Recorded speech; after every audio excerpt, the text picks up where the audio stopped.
عزیزان محترم، جو آیت کریمہ میں نے تلاوت کی اس کے چند الفاظ، اس میں اللہ جل مجدہ نے اہل ایمان سے فرمایا، اے ایمان والو توبو الی اللہ جمیعا، تم سارے کے سارے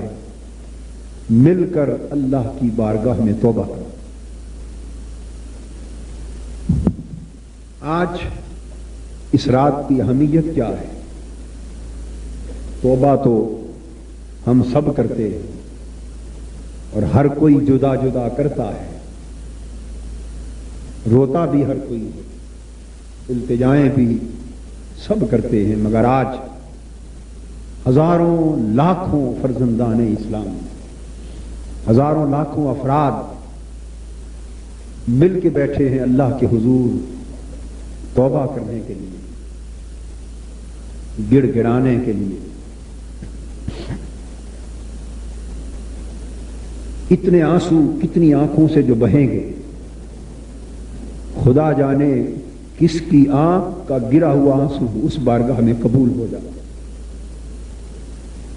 خدا جانے کس کی آہیں اس بارگاہ میں قبول ہو جائے،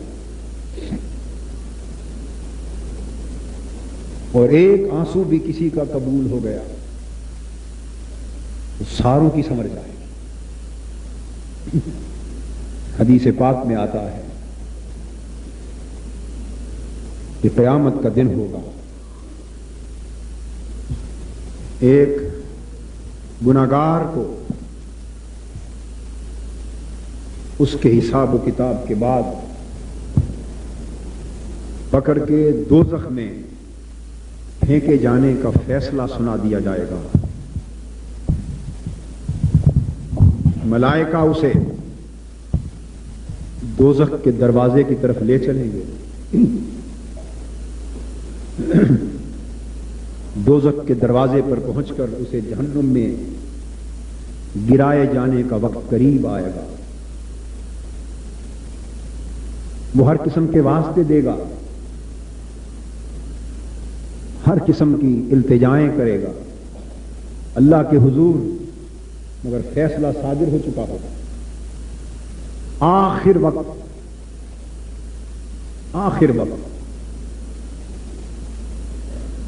سیدنا جبرائیل امین علیہ السلام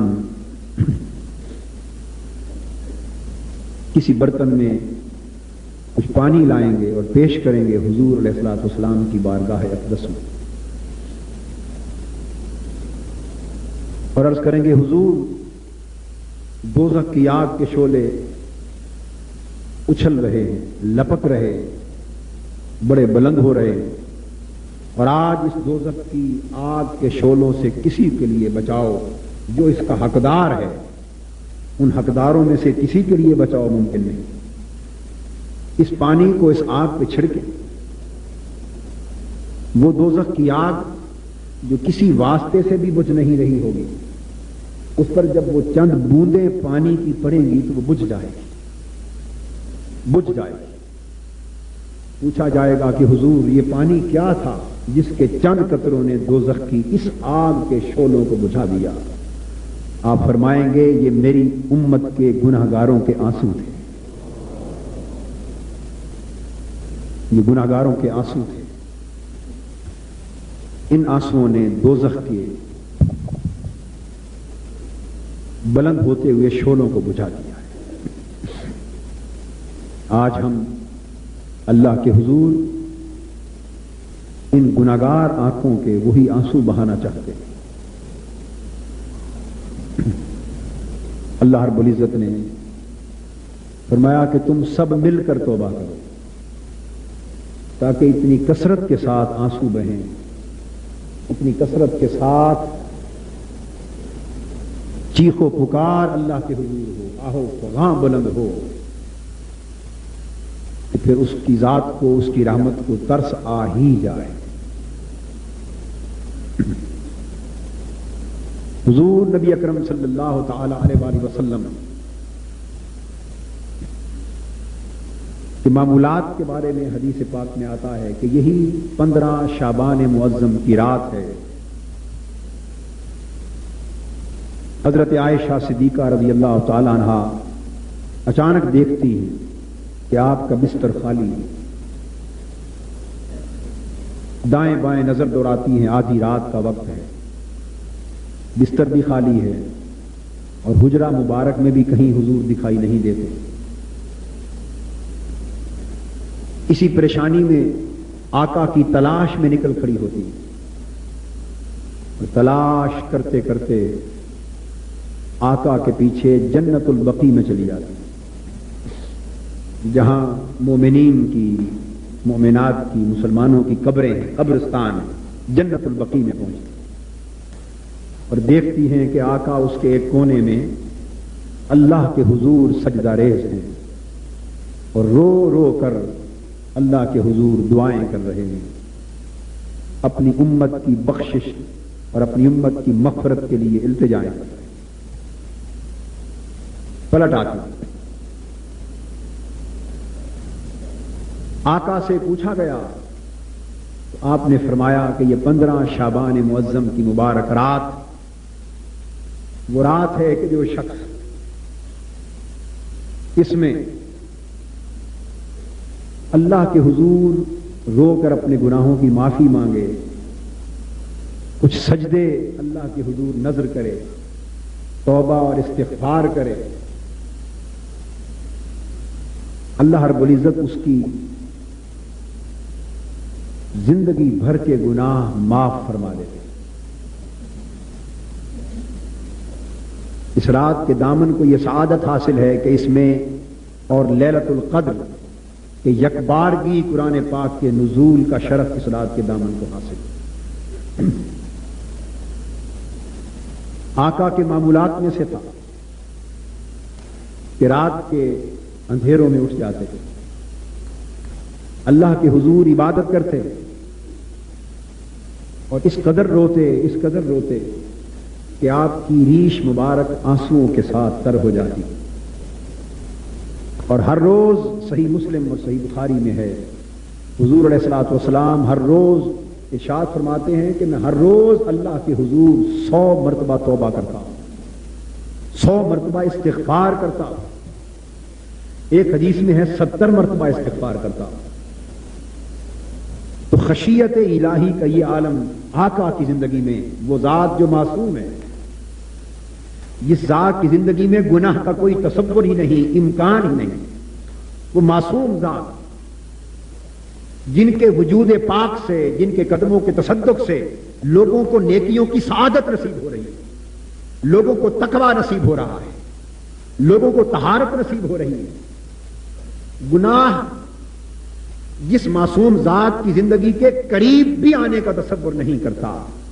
وہ ذات رات بھر کھڑے ہو کر اللہ کے حضور رو رو کر استغفار کرتی ہے، توبہ کرتی ہے. آپ کے قدمین شریفین متبرم ہو جاتے، سوج جاتے. صحابہ عرض کرتے ہیں یا رسول اللہ صلی اللہ علیہ وسلم، آپ کے تو اللہ پاک نے گناہ معاف فرما دیے ہیں، آپ کو تو معصوم بنایا ہے، آپ کی زندگی کے دامن میں تو گناہ کا کوئی دھبا ہی نہیں، اس کا امکان تک نہیں. پھر ساری رات کھڑے ہو کر اپنے مبارک قدموں کو متورم کر لینا، اتنی مشقت اٹھانا، اتنی محنت کرنا، اتنی ریاضت کرنا، اتنا مجاہدہ کرنا، اس کی ضرورت کیا؟ آقا فرماتے ہیں افلا اکون عبدا شکورا، اللہ کی یہ رحمتیں، یہ نعمتیں بجا، مگر کیا میں اللہ کا شکر گزار بندہ نہ بنوں؟ ایک صحابی کہتے ہیں کہ میں رات کو آقا کی خدمت میں گیا، حضور رات کے اندھیرے میں مصلی پر کھڑے عبادت کر رہے تھے، نوافل میں تھے، زار و قطار چشمان مقدس سے آنسو روا تھے، اتنے آنسو روا تھے کہ ریش مبارک تو ساری تر ہو گئی تھی، اور اللہ کے حضور رو کر عشق الہی اور خوف الہی اتنا جوش مار رہا تھا کہ سینہ اقدس سے حضور کے رونے کی آواز اس طرح آ رہی تھی جس طرح آگ پر رکھی ہوئی ہنڈیا میں پانی ابل رہا، ہنڈیا کے پانی کے ابلنے کی طرح سینہ پاک سے حضور کے عشق الہی، خوف الہی کی کیفیت جوش میں تھی. اور حضرت عائشہ صدیقہ رضی اللہ تعالی عنہ فرماتی ہیں کہ حضور علیہ الصلوۃ والسلام جب اذان آتی، اللہ کے حضور عبادت کے لیے بلاوا آتا، آپ کے چہرے اقدس کا رنگ متغیر ہونا شروع ہو جاتا، کیفیت بدلنے لگتی، حال تبدیل ہونا شروع ہوتا۔ آقا وضو کر کے مصلی پر آتے، نماز کے لیے کھڑے ہوتے، رنگ بالکل متغیر ہو جاتا، کیفیت بدل جاتی، اور چشمان اقدس کا حال یہ ہو جاتا کہ اس لمحے حضور ہمیں بھی پہچاننے کے قابل نہ رہتے۔ ہم اگر سامنے ہوتے تو حضور پہچان نہ سکتے۔ اللہ کے حضور پیش ہوتے وقت آقا کی خشیت کی کیفیت یہ ہوتی کہ حضرت عائشہ صدیقہ رضی اللہ تعالی عنہ فرما رہی ہے کہ مجھے بھی پہچان نہ سکتے۔ یہ کیفیت کی خوف الہی کی، یہ کیفیت کی خشیت الہی کی، وہ ہستیاں جو معصوم تھیں، جو ساری امت کی بخشش و مغفرت کا باعث تھیں، جو ساری کائنات کے گناہ گاروں کو شفاعت کی خیرات لٹانے والی تھی، اور ایک طرف ہم ہیں کہ ساری زندگی اور ایک ایک لمحہ غفلت کی نظر ہو رہا ہے۔ ہم اللہ کو بھول چکے، اسے فراموش کر چکے، ہم نے اللہ کی بندگی کا طوق گلے سے اتار کر پھینک دیا ہے۔ ہماری جبینیں اللہ کے حضور سجدوں کی لذت سے ناآشنا ہو گئی، دل عشق الہی میں تڑپنے سے ناآشنا ہو گئے، سینے خوف الہی کی کیفیات سے ناآشنا ہو گئے، راتیں غفلتوں کی نظر ہو گئیں، دن اللہ کی نافرمانی کے نظر ہو گئے، آنکھیں اللہ کے حضور آنسوؤں اور نمیوں سے ناآشنا ہو گئی، اور پھر ہم یہ تصور کرتے کہ ہم اللہ کے مقرب بندوں جیسی رحمتوں اور نعمتوں کے حقدار ٹھہرائے جائیں۔ دوستو، حضرت یحییٰ علیہ السلام، حضرت زکریا علیہ السلام کے صاحبزادے، برگزیدہ نبی، ان کے بچپن کی بات عرض کر رہا۔ تھوڑی سی عمر ہے، بچپن ہے، ایک معصوم نبی اور پھر معصوم عمر کا بچپن کا زمانہ۔ حضرت یحییٰ علیہ السلام 5-6 برس کی عمر ہے، جس عمر میں گناہ کا تصور بھی کسی انسان کو نہیں ہوتا، جس عمر میں توبہ معافی کا تصور نہیں ہوتا۔ عمر کے اس دور میں حضرت یحییٰ علیہ السلام کی کیفیت یہ تھی کہ جنگلوں میں چلے جاتے ہیں، صحراؤں میں چلے جاتے ہیں، پہاڑوں میں چلے جاتے، کئی دن کئی راتیں کھائے پیے بغیر سجدے میں گر کے اللہ کے حضور رونے میں بسر کر دیتے، تڑپتے رہتے، ماہی بیات کی طرح آنکھوں سے آنسوؤں کی برسات بہتی، کئی دن گھر پلٹ کر نہ آتے۔ ایک روز کئی دن بیت گئے، کھائے پیے بغیر پہاڑوں میں غاروں میں اللہ کے حضور روتے روتے آپ کی والدہ ماجدہ آپ کو تلاش کرتی کرتی وہاں جا پہنچی۔ والدہ ماجدہ کی قدموں کی آہٹ سن کر سر اٹھایا، مگر ہر وقت چونکہ موت کا خیال تھا، اللہ کے حضور پیش ہونے کا خیال تھا، جب قدموں کی آہٹ کی آواز آئی تو یہ سمجھا کہ شاید ملک الموت میری روح قبض کرنے کے لیے آ گیا ہے۔ سر اٹھایا، فرمانے لگے ایسے لگتا ہے کہ ملک الموت کہیں تو میری روح قبض کرنے کے لیے آ گیا ہے، اور اے آنے والے اگر تو ملک الموت ہے تو ٹھہر جا، میں آخر میں بچے معصوم بچے اپنی والدہ کی خدمت میں جا کر سلام عرض کر لوں اور والدہ سے دعائیں لے لوں، پھر میری روح قبض کر لینا۔ اتنے میں کان میں آواز آتی ہے، بیٹا میں تو خود تیری والدہ تیری تلاش میں ادھر آ نکلی ہوں، کئی دن سے تو کھانا بھول گیا ہے، کئی دن سے تو پینا بھول گیا ہے، بیٹے ذرا ماں کی مامتا کو دیکھ، مامتا کی کیفیت کو دیکھ۔ اے یحییٰ تیری 5 برس عمر ہے اور تو رو رو کر التجا کر رہا ہے کہ باری تعالیٰ میرے گناہ معاف کر دے، باری تعالیٰ میری توبہ قبول فرما لے، باری تعالیٰ مجھے جہنم کی آگ سے نجات دے دے، باری تعالیٰ قیامت کے دن مجھ سے سخت گرفت نہ فرمانا۔ بیٹے یحییٰ اس 4 برس کی معصوم عمر میں تو کن گناہوں کی بات کرتا ہے؟ کس دوزخ کی بات کرتا ہے؟ اللہ کے خوف میں تیرا کھانا پینا چھوٹ گیا، اللہ کے خوف میں تیری نیند اچاٹ ہو گئی، اللہ کے خوف میں تیری زندگی آرام سے خالی ہو گئی، اللہ کے خوف میں تجھے بستر بھول گئے۔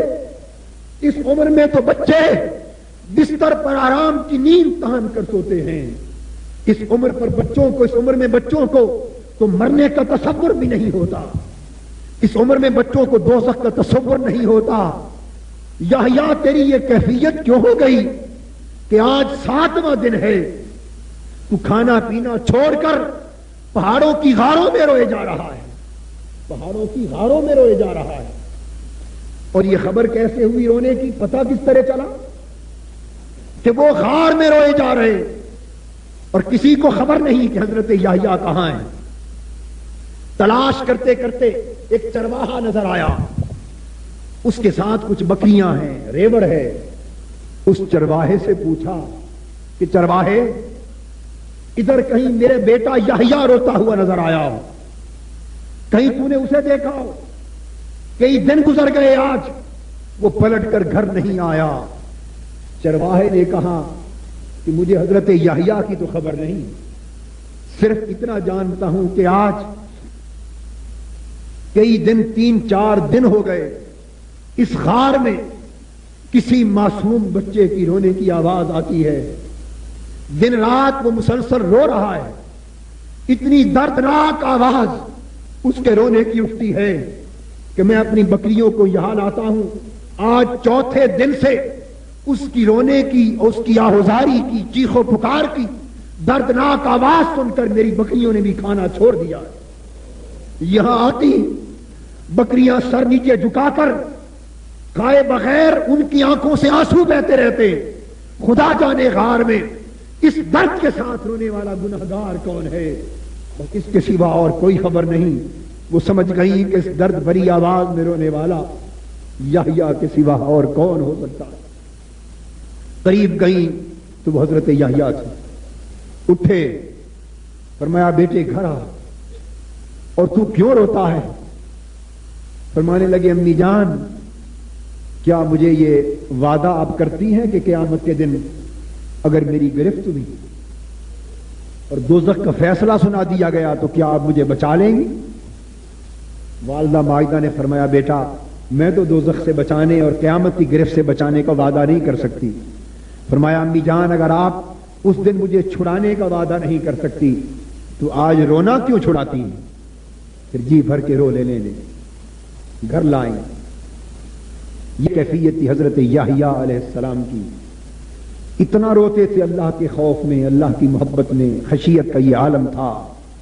اور توبہ کرتے کرتے اس قدر روتے کہ آپ کے والد گرامی حضرت زکریا علیہ السلام نے اپنے خطابات کے دوران، اپنے وعظ کے دوران، جب حضرت یحییٰ کہیں موجود ہوتے نا تو انہیں دیکھتے تو اللہ خوف الہی کے مضمون کو بیان کرنا چھوڑ دیا تھا۔ حضرت یحییٰ علیہ السلام اگر نگاہ میں آ جاتے کہ کہیں بیٹھے ہیں، حضرت زکریا علیہ السلام نے خوف دوزخ جنت کا ذکر کرنا چھوڑ دیا تھا، اور جب دیکھتے کہ وہ موجود نہیں تب لوگوں کو یہ مضمون سناتے۔ اور ادھر حضرت یحییٰ علیہ السلام کی کیفیت یہ تھی کہ اللہ کے خوف کا ذکر سننے میں، آخرت کا ذکر سننے میں لذت کا یہ عالم ہوتا کہ چھوٹے سے بچے ستونوں کے پیچھے چھپ کے کھڑے ہوتے کہ میرے والد گرامی وہ بیان کریں اور میں سنوں۔ ایک روز ستون کے پیچھے چھپ کر کھڑے ہیں، حضرت زکریا علیہ السلام نے سمجھا کہ شاید حضرت یحییٰ موجود نہیں، یہ خیال کر کے آپ نے خوف الہی کا جو مضمون بیان کیا، ابھی چند کلمات ارشاد فرمائے تھے کہ چیخ نکلی اور بے ہوش ہو کر زمین پہ گر پڑے، بے ہوش ہو کر گر گئے۔ حضرت زکریا علیہ السلام سمجھ گئے کہ میرے بیٹے یحییٰ تو موجود تھے، اٹھا کر گھر لائے، چارپائی پہ لٹایا اور 5-6 دن کھائے پیے بغیر بے ہوشی کی حالت میں تڑپتے۔ ہوش میں آئے پھر جنگلوں کی طرف چلے گئے۔ دوستو، وہ لوگ جن کا اللہ کے ساتھ ایک تعلق استوار ہو گیا تھا، جنہوں نے اپنے اندر اللہ کی بندگی کے شعور کو بیدار کر لیا تھا، جنہوں نے اپنے اندر عشق الہی کی شمع جلا لی تھی، جنہوں نے اپنے من کو محبت الہی سے آباد کر لیا تھا، جنہوں نے اپنی روح کو خشیت الہی کی لذت سے آشنا کر لیا تھا، خشیت الہی کی حلاوت اور چاشنی سے آشنا کر لیا تھا، ان کی کیفیت تو یہ تھی کہ ان کی آنکھیں روتے روتے تھمتی نہ تھیں۔ اور کہاں ہم دنیا کے کتے، ہم دنیا کے حرص و لالچ میں برباد ہو جانے والے، زر پرستی، ہوس پرستی، نفس پرستی، جاہ و منصب اور دنیا طلبی کے جہنم میں اپنے آپ کو گرا کر تباہ کر لینے والے، جنہوں نے اپنے چہرے اللہ کے حضور سے پھیر لیے، خشیت الہی کا تصور ہماری زندگیوں میں باقی نہ رہا، توبہ کے تصور سے ہماری زندگیاں خالی ہو گئیں، خوف الہی سے ہماری زندگیاں خالی ہو گئیں، ہماری آنکھیں اللہ کے حضور پر نم ہونے سے ناآشنا ہو گئیں، ہم فرعونیت کا بت بن کر، تمکنت کا بت بن کر، غرور اور تکبر کا بت بن کر، حسد کا بت بن کر، جاہ طلبی کا بت بن کر، رعونت کا بت بن کر اللہ کی زمین پر اکڑ کے چلتے ہیں۔ کسی کو مال و دولت کا غرور ہے، کسی کو جاہ و منصب کی تمکنت ہے، کسی کو دنیا کا غرور اور نشہ ہے، اور ہم بھول گئے کہ قیامت کے دن اللہ کو بھولنے والے، اگر اللہ کی رحمت نے ہم سے منہ پھیر لیا اور یہ آواز آ گئی کہ اے بندے، متکبر غرور بندے، زندگی میں مجھے بھولنے والے، آج رب کی رحمت تمہیں بھولتی ہے تو ہمارا حشر کیا ہوگا، ہماری کیفیت کیا ہوگی؟ دوستو، سیدنا امام زین العابدین رضی اللہ تعالی عنہ حج کے سفر پر آتے ہیں، گھوڑے پر سوار ہوتے ہیں، احرام باندھتے ہیں، سفر پہ روانہ ہوتے ہیں میقات سے، اور اپنی زبان سے بآواز بلند کہتے ہیں اللہ لبیک اللہم لبیک، حاضر ہوں میرے اللہ، میں حاضر ہوں، لبیک لا شریک لک لبیک ان الحمد والنعمت لک والملک لا شریک لک۔ ان کلمات کے لیے زبان کھولتے ہیں، پہلا لفظ زبان سے نکلتا ہے لبیک۔ سیدنا امام زین العابدین جن کی پیشانی پہ سجدے بھی فخر کرتے ہوں گے، جن کے آنسوؤں پر طاعت فخر کرتی ہوگی، جو سجدوں کی زینت، جو عبادت کی زینت، جو زہد کی زینت، ورع کی زینت، تقوی کی زینت، عبادت گزاروں کی زینت، زبان سے لفظ لبیک نکلا اور ساتھ ایک چیخ نکلی اور بے ہوش ہو کر گر پڑے، اور 3 دن حضرت امام زین العابدین کو پھر ہوش نہیں آیا، مناسک رہ گئے۔ اب مناسک کیا یاد رہتے؟ جب ہوش میں آئے لوگوں نے پوچھا امام علی مقام کیا ہوا آپ کے ساتھ، کیا ہوا؟ فرمانے لگے جب میں اللہ کے حضور آیا اور میں نے عرض کیا لبیک اے اللہ میں حاضر ہوں، تو مجھے اپنے گناہ یاد آ گئے، اپنی نافرمانیوں پہ نظر گئی، اور یہ خیال آیا کہ علی،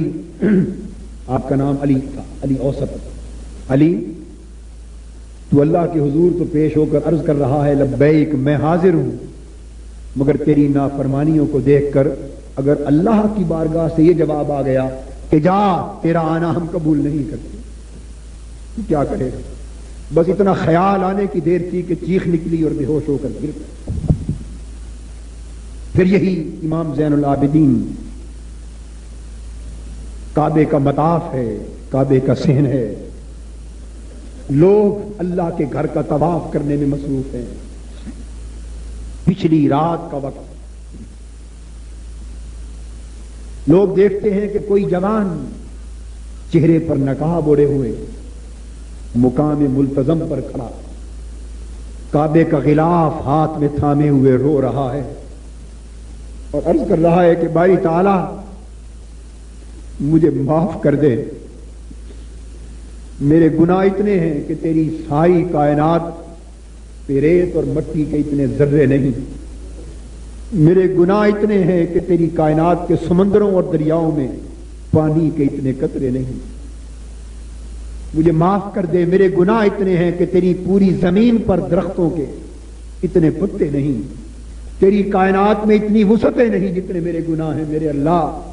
تیری ساری زمین پر مجھ سے بڑھ کر گناہگار کوئی نہیں، مجھ سے بڑھ کر نافرمان کوئی نہیں، مجھ سے بڑھ کر خطا کار کوئی نہیں۔ میری زندگی کے دن تیری نافرمانی میں بیتے، راتیں نافرمانی میں بیتی، اور تو مجھے جہنم میں ڈال دے تو تیرے سارے دوزخ مل کر بھی اے اللہ میرے گناہوں پر مجھے جلانے کا حق ادا نہیں کر سکتے، تیری ساری سزائیں مل کر بھی میری سزا پر عدل نہیں دے سکتی۔ اے اللہ تو تیری سزا، جتنی سزا کا میں حقدار ہوں، ساری سزائیں بھی مل جائے تو میں اس سے بڑھ کر حقدار ہوں، اور مولا تو میری خطاؤں کو معاف کر دے۔ اتنی درد بری آواز سے وہ شخص رو رہا تھا کہ ساری رات گریہ وزاری میں بیت گئی، چیخ و پکار میں بیت گئی، روتے روتے بیت گئی، راحت ڈل گئی، آنسو گرتے رہے، آہیں بلند ہوتی رہیں، سسکیاں بلند ہوتی رہیں، کعبے کی فضائیں اس جوان کی سسکیوں سے معمور ہوتی رہیں، آہوں سے معمور ہوتی رہیں، اور ساری رات وہ شخص اپنے گناہوں کا نام لے لے کر نافرمانیوں کی بات کر کر کے اتنا رویا کہ طواف کرنے والوں کے قدم تھم گئے، لوگ طواف کعبہ بھول گئے، لوگوں کی اپنی عبادتیں دعائیں بھول گئیں، اور بہت سے لوگوں نے طواف چھوڑ کر اس جوان کو پکڑ لیا اور آ کر کہا، وہ روتے روتے بے ہوش ہو کر زمین پہ گر پڑے۔ جب ہوش آتا پھر اللہ کے حضور چیخنے لگتے، التجا کرنے لگتے۔ لوگوں نے آ کے کہا، اے گناہ گار جوان، لگتا ہے کہ تیرے جیسا اس پوری دنیا میں کوئی گناہ گار نہیں، تیرے رونے سے اندازہ ہوتا ہے کہ زمین پر تیرے جیسا کوئی نافرمان نہیں، تو کوئی بڑے گناہ کر کے آیا، بڑی نافرمانیاں کر کے آیا ہے۔ اے گناہ گار جوان، اب رونا بند کر، ہمارے جگر پھٹنے کو ہیں، ہم سب مل کر تیرے لیے سفارش کرتے ہیں اللہ کے حضور کہ وہ تیرے گناہ معاف کر دے۔ انہوں نے کہا، مولا ہم سارے تیری بارگاہ میں دعا کرتے ہیں، ہماری سفارش قبول کر، ہمارے طواف کے صدقے، دعاؤں کے صدقے اس جوان کے گناہ معاف کر دے۔ لوگوں نے اس کی گناہوں کی معافی کے لیے سفارش کی، مگر جو لوگ سفارش کرتے اس کی گریہ وزاری اور تڑپنا بڑھتا چلا جاتا۔ لوگوں نے اسے اٹھایا اور کہا کہ اے جوان، خدا کے لیے چہرے سے پردہ تو ہٹا، ہمیں دکھا تو صحیح اپنا چہرہ، پتا تو چلے کہ اتنا بڑا گناہ گار جسے اللہ کے گھر آ کر بھی اپنی بخشش کی امید نہیں ہو رہی، وہ ہے کون؟ جب چہرے سے پردہ ہٹایا، لوگ غش کھا گئے کہ وہ حضرت امام زین العابدین تھے، جن کی ساری رات اللہ کے حضور رونے میں بیت گئی۔ ارے وہ لوگ جن سے ہمیں عبادت کا تصور ملا، جن سے ہمیں آہوزاری کا درس ملا، ان کے رونے تڑپنے کا عالم یہ ہے۔ توبہ تو کرنے کا ڈھنگ وہ جانتے تھے، اللہ سے معافی مانگنے کا طریقہ تو وہ جانتے تھے، خشیت، رقت، گریہ زاری، معافی طلب کرنے کا حق تو وہ ادا کرتے تھے کہ ساری رات رو کر، ساری رات عبادت کر کے آقا کی زبان اقدس سے پھر نکلتا، ماں عبدنا کا حق کا عبادت، ساری رات سجدے کر کے عرض کرتے، مولا تیری عبادت کا حق ادا نہیں ہو سکا۔ امام اعظم حضرت ابو حنیفہ رضی اللہ تعالی عنہ، پوری دنیا کے شریعت، فقہ اور علم کے امام، نماز عشاء کی پڑھ کے فارغ ہوئے، لوگ گھر گئے، کپڑے بدل کے تھوڑی دیر کے بعد پھر آ گئے، کپڑے بدل کر، غلامانہ کپڑے پہن کر مسجد کے کونے میں کھڑے ہو گئے۔ ایک شخص کا چراغ جل رہا تھا، جلتا رہا، ایک شخص چھپ کے دیکھتا رہا کہ امام اعظم امام ابو حنیفہ کے دن تو دیکھے ہیں، قال اللہ وقال رسول پڑھاتے پڑھاتے، اللہ کا دین پھیلاتے، واز کرتے، دن تو دیکھے ہیں، آج ابو حنیفہ کی راتیں بھی دیکھے کہ کیسے بسر ہوتی۔ ایک طرف چھپ کے دیکھا، امام اعظم رضی اللہ تعالیٰ عنہ کے ہاتھ آپ کی داڑھی مبارک پر ہیں، عشاء سے لے کر فجر تک اپنی داڑھی تھام کر، کھینچ کر اللہ کے حضور رو کر التجا کرتے رہے کہ اے مولا، ابو حنیفہ بڑا گناہ گار ہے، اس کے پاس کوئی نیکی، کوئی عبادت نہیں جو تیرے حضور پیش کر سکے، تو اس داڑھی کا حیا رکھ کر لینا. ساری رات داڑھی پکڑ کے حضرت عبداللہ بن مالک ان کی طرح اور کئی اور اکابر کی طرح داڑھی تھام کے عرض کرتے رہے مولا ابو حنیفہ کے بڑھاپے کا حیا کر لینا, ابو حنیفہ کی داڑھی کا حیا کر لینا اور معاف کر دینا. اور رو رو کر غش کھا کے گر جاتے اور جب ہوش آتا تو زبان سے یہی جملہ ادا ہوتا کہ اگر ابو حنیفہ بخشا گیا تو بڑے تعجب کی بات ہوگی, اگر ابو حنیفہ معاف کر دیا گیا تو بڑے تعجب کی بات ہوگی. تو اس طرح جب فجر کا وقت آ گیا تو ایک شخص مؤذن قریب آیا, ساری رات رونے میں بیت گئی تھی. جب وہ شخص قریب آیا آپ نے سمجھا کہ شاید نماز عشاء کی پڑھ کے یہ گھر جانے کے لیے چراغ اٹھانے آیا ہے. تو آپ متوجہ ہوئے تو پوچھا بھائی اپنا چراغ اٹھانے آئے ہو؟ اس نے عرض کیا نہیں حضرت اٹھانے کا نہیں, اب تو فجر ہو گئی, چراغ بجھانے کا وقت آ گیا ہے. آپ نے اسے بلا کے کہا کہ جو کچھ تو نے رات دیکھا خدا کے لیے بیان نہ کرنا. لوگوں اللہ کی بندگی کے حق تو ان لوگوں نے ادا کی. حضرت بابا فرید الدین گنج شکر رحمت اللہ تعالی علیہ بیان فرماتے کہ ایک ولی اللہ جوان متقی عبادت گزار, جوانی کی عالم میں اس کی موت واقع ہو گئی. بڑا ولی اللہ عاشق اللہ کا عبادت گزار, ساری جوانی اللہ کی محبت میں روتے تڑپتے بیت گئی. رات بھر سارا دن روتا, خشیت الہی میں رو رو کر تڑپ تڑپ کر پتلا ٹہنی کی طرح پتلا ہو گیا تھا. حالت اس کی زار ہو گئی تھی. دن بھر اللہ کے حضور روتا عبادت کرتا, رات ہوتی تو کمرے میں جاتا, چھت کے ساتھ ایک رسی لٹکی ہوئی تھی اپنے گلے میں ڈالتا اور گلے میں ڈال کر اللہ کے حضور ساری رات ایک غلام بن کر پھانسی کا سا پھندا گلے میں ڈال کے روتا, سجدریز ہوتا. اور جب کبھی اونگ آتی تو اس پھندے کی وجہ سے آنکھ کھل جاتی. ساری جوانی, ساری عمر, سارے دن, ساری راتیں اللہ کے حضور اس طرح شان غلامی کے ساتھ بیت گئے. جب وفات کا وقت قریب آیا تو اپنی والدہ ماجدہ سے عرض کی امی جان میں اللہ کا بڑا نافرمان تھا, گناہگار تھا, عمر بھر اللہ کی بندگی سے بھاگا رہا, عبادت سے دور رہا, اب میری موت کا وقت قریب آ رہا ہے,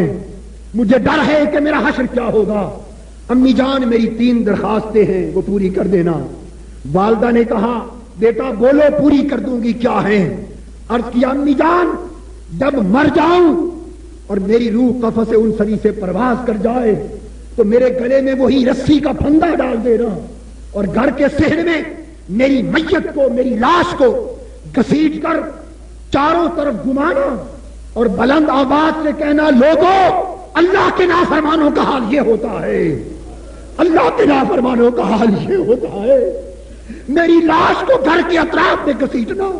اور کہنا کہ خدا کی بندگی سے بھاگنے والوں کی موت اس طرح ہوتی ہے. اور دوسری درخواست یہ کہ مر جاؤں تو میری میت, میرا جنازہ رات کے اندھیرے میں اٹھانا کہ دیکھنے والے میرے جنازے کو دیکھ کر کہیں تانا نہ دیں کہ گناہگار کا جنازہ جا رہا ہے. اور تیسری بات جب مجھے قبر میں دفن کر دیا جائے مجھے علم ہے عذاب ہوگا تو میری ماں میری قبر پہ کچھ دیر آپ کھڑے رہنا کہ شاید بخشا نہ جاؤں تو ممکن ہے آپ کے قدموں کے طفیل میرے مولا مجھے بات فرما دیں. والدہ نے وعدہ کر لیا. حضرت بابا فرید الدین گنج شکر اسرار الاولیاء میں فرماتے کہ جب اس کا انتقال ہو گیا تو بادل ناخواستہ والدہ نے وعدہ کے نبھانے کے لیے رسی لے کر اپنے اس جوان بیٹی کی میت کی گلے میں ڈالی اور ابھی رسے ڈالنے ہی والی تھی, ڈال نہیں پائی تھی. قریب تھا کہ وہ رسی ڈالتی, آتے ہوئے غیب سے آواز آئی اے نیک خاتون ہٹ جا, تمہیں کیا خبر, یہ تو ہمارا عاشق تھا, یہ تو ہمارا دوست تھا, اور ادھر اس کی روح جسم سے نکلی ادھر عیش میں ہم نے اس کو قبول کر لیا. اور اللہ کے عاشقوں اور اللہ کے دوستوں کا عالم بڑا پیارا ہوتا ہے. دوستو وہ لوگ جن کے اندر اللہ کی بندگی کی معرفت, اللہ کے تعلق کی معرفت پیدا ہو گئی تھی, ان کے دن ان کی راتیں اللہ کے حضور روتے تڑپتے بیت جاتی تھی. ان کو تو رونے کے سوا اور کوئی چارہ نہ تھا اور ان کو رونے کے سوا اور کوئی بات تک نہ سوچتی تھی. یہی رونا ان کی توبہ تھی, یہی رونا ان کی عبادت تھی, یہی رونا ان کی التجا تھی, یہی رونا ان کی دعا تھی. اور اللہ کے حضور ساری زندگی کا ایک ایک لمحہ وہ اس طرح رونے دھونے میں بسر کرتے. دوستو آج ہم اس رونے والی آنکھ سے محروم ہو گئے. جب سے ہم رونے والی آنکھ سے محروم ہوئے اللہ سے ہمارا تعلق ٹوٹ گیا. آئیے آج دنیا کے گور دندوں میں اپنے آپ کو تباہ کرنے والوں اور اس محبت کرنے والے رب سے منہ موڑ لینے والوں, ہم ذرا اپنا حال بھی دیکھیں اور اس رب کریم کا حال بھی دیکھیں. رات جلتی ہے, رات جلتی ہے, اندھیرا رات کا چائپا ہے, ہم غفلت کی نیند سو جاتے ہیں, بستر پر لیٹ جاتے ہیں, بستر پر لیٹ جاتے ہیں. حضرت داؤد علیہ السلام فرماتے ہیں کہ رب کریم نے یہ کہا کہ جب ایسی صورت ہو آواز آتی ہے کہ اے میری محبت کا دم بھرنے والوں, کبھی محبت کرنے والوں کو بھی نیند آتی.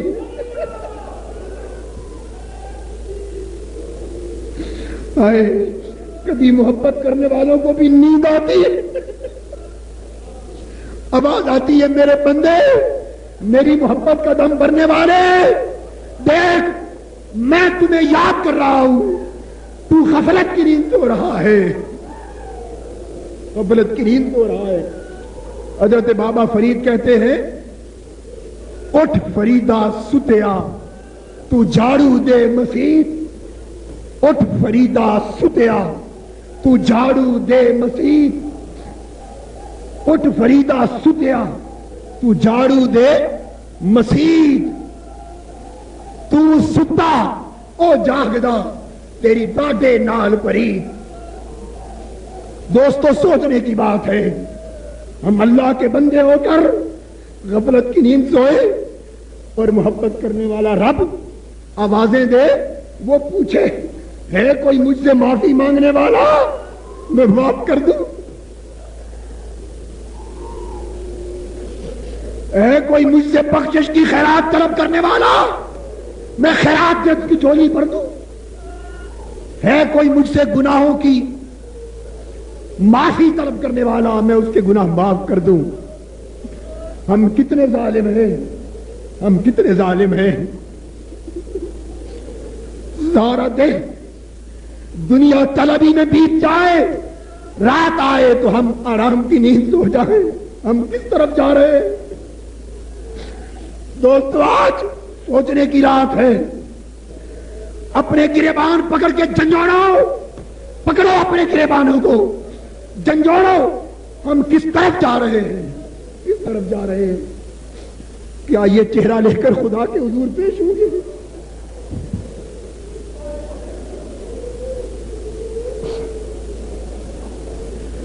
کیا یہ چہرہ لے کر خدا کے حضور پیش ہوں گے؟ ہمارے آقا وہ تو رات بھر عبادت کرتے کرتے قدمین شریفین متبرم کر لیں, اور ہم جن کی زندگی کا لمحہ لمحہ گناہوں سے لت پت ہے, ہم نے راتوں کو جاگ کر اللہ سے دو باتیں کرنا بھی چھوڑ دی. دوستو رات کی گھڑیاں اللہ سے تعلق جوڑنے کے لیے بڑی مفید گھڑیاں ہوتی. حدیث پاک میں آتا ہے کہ جب رات ڈلتی جاتی اور پچھلا پہر آتا ہے, اب آدھی رات ڈل چکی ہے, آدھی رات ہم نے دعا کے لیے خود یہ وقت منتخب کیا ہے. سمجھ لیں کہ رات کا پچھلا پہر آئے, حدیث میں آتا ہے رب کریم اپنی رحمت اور قدرت کی شان سے آسمان دنیا پر اتر آتا ہے. اب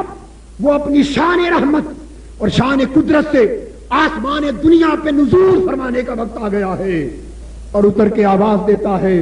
میرے بندو مانگ لو مجھ سے, میری عطا تمہاری جھولی میں آنے کو ہے.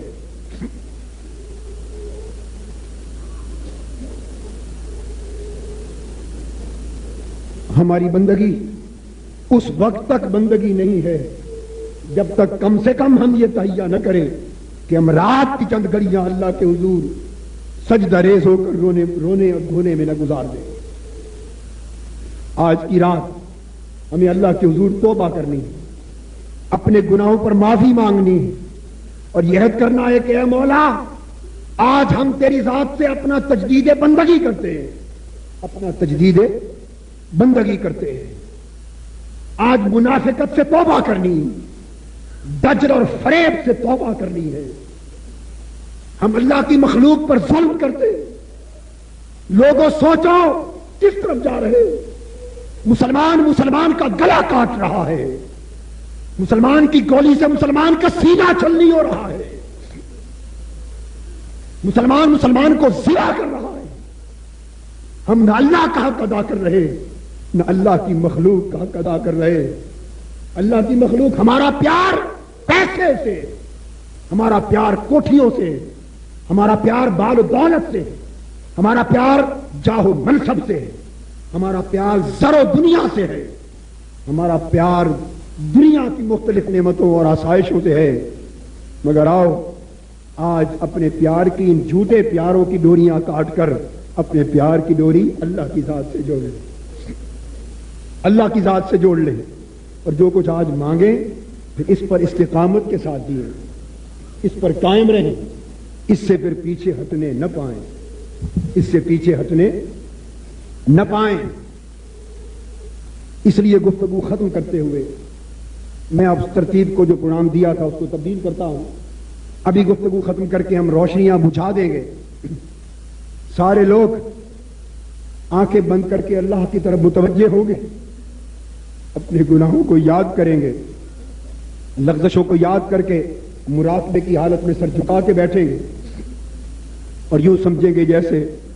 ہم میں سے ہر شخص، ہر کوئی یہ سمجھے کہ میں ایک مجرم ہوں اور آج اپنے اللہ کے دروازے پر قیدی بن کر، مجرم بن کر پیش ہوں، مجرم بن کے پیش ہوں۔ اس کیفیت میں روئیں گے، زار و قطار روئیں گے، آہوزاری کریں گے، چیخ و پکار اللہ کے حضور کریں گے، اور دعا کے بعد پھر ہم صلاۃ و تسبیح ادا کریں گے انشاءاللہ۔ یہ دعا خصوصی ہوگی، اس کے بعد صلاۃ و تسبیح ہوگی، اور اس کے بعد پھر انشاءاللہ دعا ہوگی۔ مولانا محمد اقبال نعیمی صاحب دعا کے بعد صلاۃ و تسبیح، نماز تسبیح پڑھائیں گے۔ ابھی لائٹیں آف کر دیں گے، آنکھیں بند کر کے سر جھکا کر مراقبے کی حالت میں بیٹھ کر رونے کی کیفیت میں روئیں گے، اور پھر دعا شروع ہوگی۔ 3 منٹ یا 4 منٹ کا وقفہ دیا جائے گا سارے احباب کو بیٹھنے، آنکھیں بند کر کے اپنے آپ کو اللہ کے حضور پیش کرنے کے تصور میں گم کرنے میں، تاکہ پھر میں دعا شروع کرا سکوں۔